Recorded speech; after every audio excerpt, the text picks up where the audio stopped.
We've just had a 2-day meeting of Chief Constables Council, and as ever, there were so many issues to be debated. We also had 2 important guests. We had the Chief of Police from Cyprus, who came with our former colleague Chris Eyre, who now is the Chief of the Sovereign Air Base, and it was really good to speak to Zacharias about the issues that we have in common.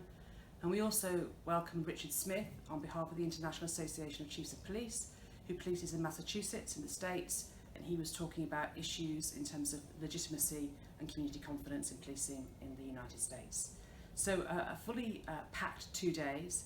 The highlights for me, I think, were the very important briefing we had from Mark Rowley about the current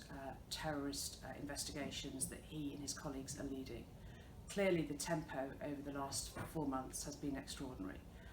and what we've seen is a full 43 force response to the stress and the pressure that forces have been under. We looked at the fact that for the first time ever we had exercised Operation Tempora, which is where the military support colleagues, particularly from the Civil Nuclear Constabulary and the Ministry of Defence Police, but also some London sites, to free up more firearms officers to help us patrol in those key areas, those crowded places which could be at risk. We also looked at the extent to which officers from all over the country had gone to London and Manchester to help their colleagues deal with those very difficult incidents. Off the back of that discussion, we did consider whether we needed to look again at the level of firearms protection that we provide both for the public and for our own officers and staff. And we've agreed that will be a joint piece of work which will look again about what the options are. And a part of that work will also be about the further rollout of tasers to other officers.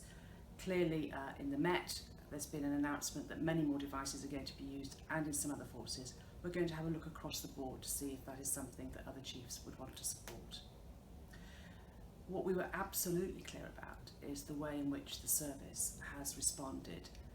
magnificently to the tremendous pressures on it, the way in which officers have had to forego training, forego holiday, forego rest days, and have really rallied round to protect the public, and for that we really are very, very grateful indeed.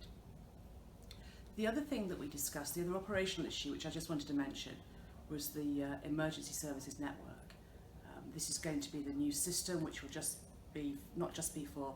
voice but also for data, which will replace airwave in the next 2 or 3 years. And chiefs know how essential this is to operational policing, and just want to make sure that everything is in place so that when we do transition, when we do move to the new process, the new system, that actually everybody will be safe and the system will work properly in all circumstances. So a really important discussion about that, and how as we move towards implementation, how we need to make sure that we have a real grip on the detail and that every aspect is covered so that we can provide the protection that officers and staff need. And lastly, I'd invited the Superintendents Association and the Police Federation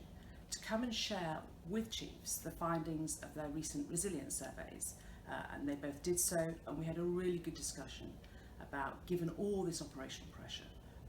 what is the kind of state of health, particularly the mental well-being of our staff, and what each one of us needs to do as chief officers, what we need to do in our forces to make sure we're looking after the people who go the extra mile day in, day out.